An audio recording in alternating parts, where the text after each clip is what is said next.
반갑습니다. 오늘 시편 98편 말씀을 함께 나누게요. 1절 말씀 제가 읽습니다. 새 노래로 여호와께 찬송하라. 그는 기이한 일을 행하사 그의 오른손과 거룩한 팔로 자기를 위하여 구원을 베푸셨습니다. 아멘. 자신을 위하여 구원하라라는 제목으로 말씀 나누도록 할게요. 시편 98편 찬양시죠. 표제는 시라는 한 단어로 비롯되어져 있습니다. 아니 시편의 내용이 이미 시인데 표제어로 시란 단어를 왜 써야 될까? 이런 생각도 한번 해봤는데 이유를 찾아보니 이유가 없습니다. 특별한 이유가 따로 있는 것 같지가 않아요. 이 시라고 번역된 단어가 자마를 하거나 동사에서 왔는데 찬양하다, 연주하다, 손가락으로 튕긴다 이런 뜻을 가지고 있습니다. 그래서 이것은 수금과 비파, 현악기죠. 그런 현악기를 연주하며 불렀던 그런 노래가 아닌가라고 여겨집니다. 우리가 전에 말했지만 시편 95편부터 100편까지 6편이 세상을 통치하시는 하나님을 노래하는 신정시라고 보통 이야기를 했죠. 여호와가 다스리신다. 이게 초점이라는 거예요. 그리고 다스리시는 하나님을 찬양하는 내용이 담겨져 있는 거죠. 더 구체적으로 말하면 오늘의 98편에서는 하나님은 자신을 위해서 구원을 베푸셨고 그 구원과 공의를 세상 널리 모든 땅 끝까지 알게 하라고 시인은 강조하고 있습니다. 이것을 통해 우리가 얻을 수 있는 교훈이 뭘까? 이런 질문을 가지고 말씀을 들어보면 1절 말씀을 다시 읽어볼게요. 자기를 위하여 구원을 베푸셨음이로다. 저는 이 단어가, 이 문장이 그렇게 제 마음속에 와닿습니다. 자신을 위해서 구원하라는 거죠. 시인은 새 노래로 여호와께 찬송하라고 선포한 이후에 여호와께서는 자기를 위하여 구원을 베푸셨다고 정리를 해요. 매우 의미 있는 표현이죠. 제가 전에 말했지만 구약의 동해보고법, 즉 눈에는 눈, 이에는 이, 모세의 동해보고법은 가해자를 위한 법이라면 신약의 원수를 용서하라, 원수 용서는 피해자를 위한 법이라고 말할 수 있죠. 가해자는 내가 눈을 다치게 해서 내 눈을 뽑아줄 것 같은 그 잘못의 무게감을 인정해야 되고 피해자는 자기 인생의 소중함을 깨달으라는 거죠. 달리 말해 누군가 내가 증오하고 누구를 용서하지 못하는 마음, 부정적으로 또 상대에 대해서 그 증오심을 내가 포기하지 못하게 되면 결국 이거는 내 자신을 파괴하는 결과를 만들어내죠. 이런 마음이 가장 크게 영향을 미치는 거는 나 자신이라는 거예요. 증오와 화를 품는 거 나 자신에게 저는 유익하지 못한 일이죠. 그렇게 빨리 털어버리고 털 수 있는 좋은 방법 가운데 하나는 그를 용서하는 거죠. 내가 타인을 위해서 용서하기 위해서 그보다 앞서서 해야 할 게 뭘까? 이런 질문을 던져보면 진짜 우리가 타인을 용서하기 전에 무엇보다 나 자신을 용서해야 한다라는 거예요.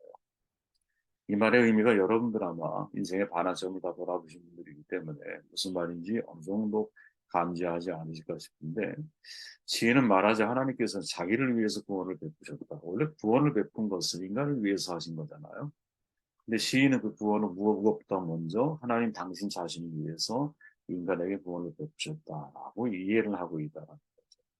이 말은 인간에게 구원을 베푸는 것이 하나님 자신을 위한 일이라고 하나님이 인정하고 계신다는 거죠. 자신을 위해서 용서하시고 자신을 위해서 구원을 베푸시는 것. 이게 하나님의 사랑의 특징이고 속성인 거죠. 부부싸움을 하고 나면 여러분 누가 먼저 화해의 손을 내미십니까? 네? 그 어색하고 그 뭔가 답답한 그런 관계를 참지 못하는 달리 표현해 보면 조금 더 내가 관계 회복을 빨리 하기 원하는 그런 사람이 먼저 화해의 손을 내밀지 않겠어요? 이것이 하나님의 마음에 가깝다는 거죠. 하나님이 인간에게 구원의 길을 베푸시는 이유는 깨어진 관계를 벗어나기 위함이 아니겠어요? 하나님을 외면하고 사랑하는 인간, 그를 바라보는 하나님 자신이 자기 자신이 하나님 자신이 그것 자체를 견뎌하지 못하는 마음을 가지고 계시기 때문에 자기를 위해서 구원을 베푸시는 거죠. 그러다가 문득 이런 질문을 던지게 돼요. 자기를 위해서 구원을 베풀기 위해서는 어떤 과정을 거쳐야 될까? 하나님은 어떤 과정, 어떤 방식으로 자기를 위하고 계셨을까? 이 질문을 던져보면 그러다가 문득 이제 송복모 신부님의 상처와 용서라는 책에 있는 이제 말이 떠오르는데 이런 말을 남겼어요. 이 송복모 신부님. 내게 상처 준 자를 용서하기 위해서는 먼저 나 자신을 용서할 필요가 있습니다. 굉장히 의미 있는 말이거든요, 여러분. 내가 누군가를 용서하려면 먼저 나 자신을 용서할 필요가 있다는 거죠. 가론 유다와 여러분 베드로의 차이점이 뭔지 아십니까? 두 사람도 똑같이 스승을 대신했는데 베드로는 훗날 그의 반석이 되고 유다는 스스로 목매어 자성하고요. 떨어진 그가 피바시대, 그죠? 세상이 그 유다가 두고 간 돈 가지고 그 땅을 사잖아, 그죠? 제가 전에 말하기를 말씀에 대한 경험이 없기 때문일 수 있다. 이렇게 말씀을 드렸죠. 그러나 그보다 본질적인 차이가 있다면 자신을 용서하고 하지 못하고의 차이가 아니겠는가? 이런 생각이 드는 거죠. 베드로는 통곡하고 회개하죠. 그리고 자기를 용서하고 자기의 참모습을 인정을 해요. 그러나 유다는 자신을 용서하지 않죠. 자살로 끝을 내죠. 이 얼마나 다른 모습이에요. 자기를 용서하는 일이 얼마나 중요한 일인가를 생각하게 되죠. 그죠? 여러분, 우리 주변에 이런 일, 아주 흔한 일은 아니지만, 그래도 자주 목격되는 거 아니에요? 나로 인하 자녀가 태어났는데, 제가 얼마 전에 만난 분이죠. 나로 인하여 자녀가 태어났는데, 나로 인하여 자녀가 장애를 갖게 된 것 같아. 그죠? 그러니 평생 이분은 그 자녀를 볼 때마다 눈물 짓고, 자녀를 볼 때마다 너무나 상처를 받고, 자녀를 볼 때마다 자기 자신이 자유가 없는 거야. 이런 자신을 용서할 수가 없는 거예요. 그러니까 이분이 선택한 길은 뭐냐면 자기 자신을 자학하는 거죠. 운동을 하는데 너무 심하게 하는 거야. 고통스럽게. 이유가 뭘까? 가만히 생각해 보면 자기 자신의 건강을 위함도 물론 있겠지만 건강 그 이상의 운동을 할 때는 내가 내 자신을 고되게 학대하는 거죠. 그죠? 사람은 여러분 모든 다른 사람에 대한 용서를 하려면 내 자신을 용서하는 법부터 우리가 배워가야 한다고 생각을 하거든요. 혹자들은 말하죠. 어떻게 내가 나를 용서할 수 있느냐. 내 잘못을 용서해 미치는 타자가 아닌가. 남의 나를 용서해 주지 않는데 어떻게 용서를 받을 수 있단 말인가. 누구나 떠올리는 질문인데 이런 질문들은 용서의 대상을 타인에게 국한하기 때문에 생겨나는 문제거든요. 어떻게 남에게 청하기도 전에 내가 나를 용서해 줄 수 있을까에서의 이것은 죄 잘못에 초점이 맞춰져 있는데 그것만이 나를 용서하는 단계이냐. 그건 아니라는 거죠, 여러분. 물론 우리 자신이 내 자신에게 잘못을 저지를 때가 있어요. 그죠? 내 자신을 소중히 여기지 않는 게 이거 정말 내가 내 자신에게 용서를 받아야 되는 문제예요. 이 세상에 나를 태어나게 한 절대자 혹은 부모를 내가 원망하며 살아가는 사실 마음속에 이런 사람들이 얼마나 많아요. 하고 싶었음에도 불구하고 노력조차 하지 않고 중도에 포기해버리는 일들. 뜻하지 않게 상처 많은 삶을 살게 하는 일들. 내 자신에게 꼭 미안한 일이잖아요. 하나님이 구하시는 성전인데 이 성전을 함부로 대하는 내 자신에게 정말 미안한 일들이 아니에요. 그러나 엎드려 용서를 구할 만한 일은 분명히 그런 것들은 아니죠. 이보다 더 깊이 자신을 용서를 해야 한다는 거예요. 근데 답답한 건 뭐냐? 성경에는 직접적으로 자기 용서에 대한 메시지가 이 이야기를 전혀 담고 있지 않는다. 성경은 누군가 우리에게 잘못을 저지른 다음 용서를 구하면 용서해 주라고 말을 해요. 그러나 우리가 용서할 대상 속에 내 자신도 포함되어져 있다는 사실을 우리는 잊으면 안 되거든요. 비록 성경에는 자기 용서라는 표현이 없지만 내가 누군가를 용서할 대상 속에 인생을 살다 보면 내 자신도 그 속에 포함되어져 있다는 거예요.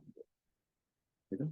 타인의 잘못에 대한 증오나 복수도 있지만 자신의 죄에 대한 자책과 실패감으로 인해서 자신을 용서하지 못하는 경우도 있기 때문에 슬프게도 그런 사람들은 자기 자신을 용서하지 못하거든요. 그 예가 가론유다인 거죠. 근데 문제는 그들은 자신의 옛죄를 잊기 싫다는 이유로 자신의 과거의 나를 가둬버리잖아요. 자신을 용서할 수 없기 때문에 극단적인 선택에 이르게 되잖아요.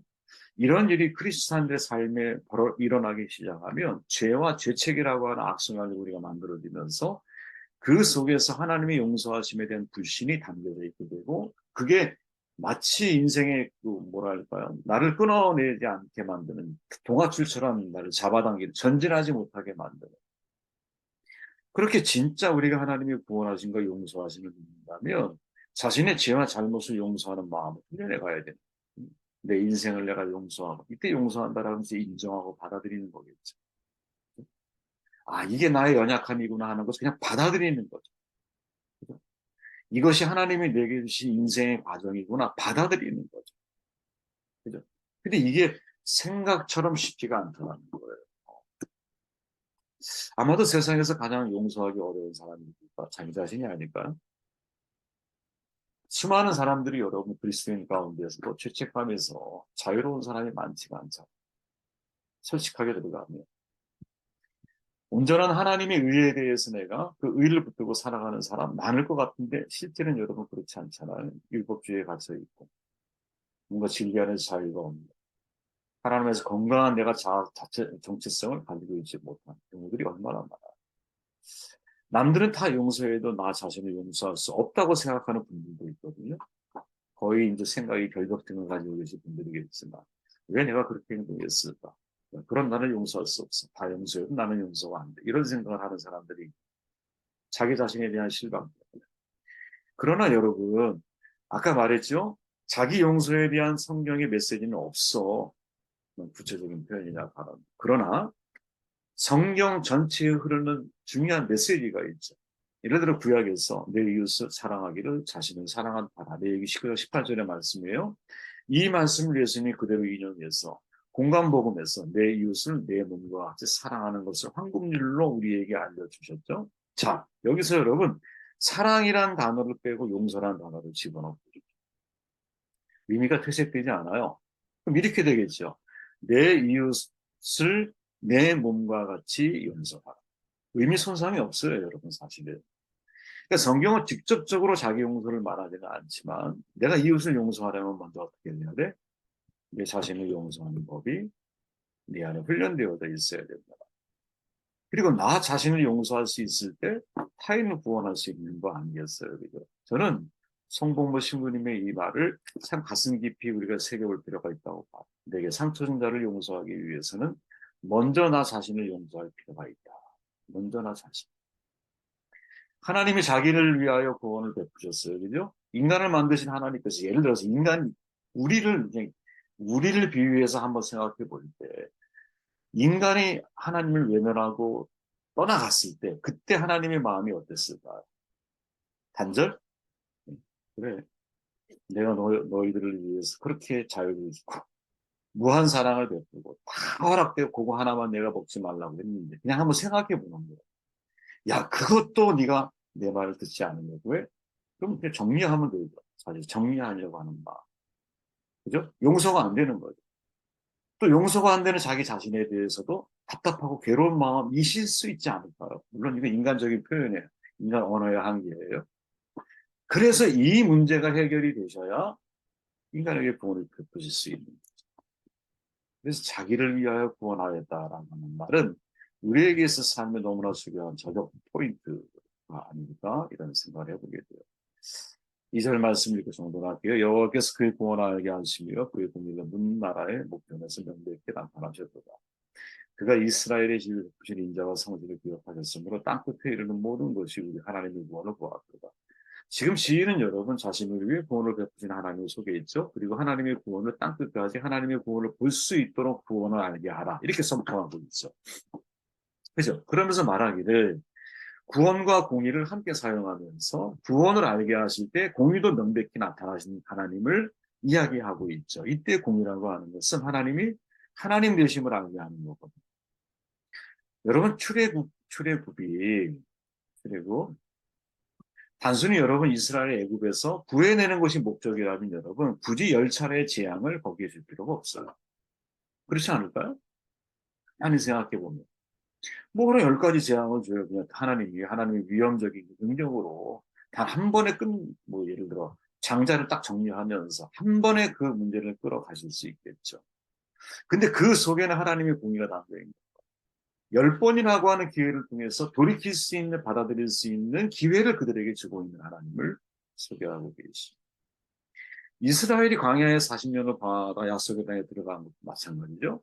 하나님이 이 과정을 통해서 광야의 삶에서 가나안의 삶의 전환점에서 정말 중요한 게 뭐냐? 그게 믿음이구나 하는 것을 알게 하십니다. 라합이 아주 좋은 예인데 여러분 라합이 이렇게 말해요. 우리가 듣자 곧 마음이 녹았고 너희로 말미암아 사람의 정신을 일어나니 너희 하나님 여호와를 위로는 하늘에서도 아래로는 땅에서도 하나님이십니다. 이방신을 섬겼던 라합이에요. 근데 하나님의 구원을 알게 하셨을 때 상천하지의 유일한 하나님을 고백을 하고 있죠. 라합이. 그죠? 이런 하나님께서 자신의 구원을 사람들에게 알게 하실 때 사용하시는 그것도 거의 뭐 공식적으로 사용하시는 방법 가운데 하나가 뭐냐? 가장 약한 자를, 가장 힘없는 자를 통해서 구원을 알게 하신다. 여러분, 이스라엘을 자기 백성으로 선택하신 이유는 뭐냐면 그들이 합의루였기 때문에 그렇습니다.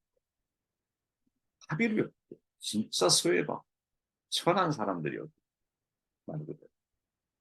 그래서 그들을 택하심이 하나님 능력이고 하나님의 거룩한 팔로 이루신 일이라는 사실을 그냥 합의로라고 하는 존재를 통해서 드러내시는 구원을 알게 하시는 예수님의 12제자는 평범 이하의 사람들이거든요. 근데 그들을 통해 교회의 기초를 모으시는 거예요. 약할수록 하나님의 능력이 드러나게 하시고 약한 자를 통해서 하나님의 공의를 선포해 나아가시는 것. 그래서 바울이 말하잖아요. 야 너희의 부르심을 봐라. 육체를 따라 지혜로운 자가 많지 않아. 능한 자가 많지 않아. 문벌 좋은 자가 많지 않아. 그러나 하나님께서 세상에 미련한 것들을 택하사 지혜 있는 자들을 부끄럽게 하시려고. 약한 것을 택하사 강한 것을 부끄럽게 하시려고. 쭉 고백을 하죠. 지금 시인의 고백처럼 여러분 하나님께서 자기를 위해서 구원을 베푸신 이 하나님을 기억해야 돼요. 왜 자기를 위해서 구원을 베푸셨느냐? 인간의 의가 아닌 거예요. 너희들은 절대로 너희들의 의로 인하여 구원을 받을 수 있는 것이 아니야. 하나님의 속성상 너희들 구원의 자리에 이르게 하시는 거죠. 행위로 말미암아 구원에 이르러 아니에요, 절대. 내 능력이 있기 때문에 하나님이 쓰시는 거에 착각하지 마세요. 내 능력이 눈에 보이기 시작하는 순간 하나님의 능력은 사라지기 시작을 할 거예요. 그죠? 내가 하는 일이 되는 거죠. 내 능력이 아니라 내 안에 숨어져 있는 사실 그런 교만함이 있을 수 있거든요. 그럴수록 약함을 자랑하여야 되는 것이고 그럴수록 내가 하나님 안에서 진짜 하나님의 구원을 알게 하려면 내가 어떤 삶을 살아가야 하니까 이 질문을 가지고 우리가 인생을 살아가는 귀한 은혜가 있기를 바랍니다. 오늘의 말씀 속에서 한 가지만 여러분들이 기억한다면 자기를 위하여 구원을 베푸셨다라는 것. 내게 상처 준 자를 용서하기 위해서 언제나 나 자신을 먼저 용서할 필요가 있다라는 말. 이 말을 품고 여러분들이 오늘 승리하는 복되는 것입니다.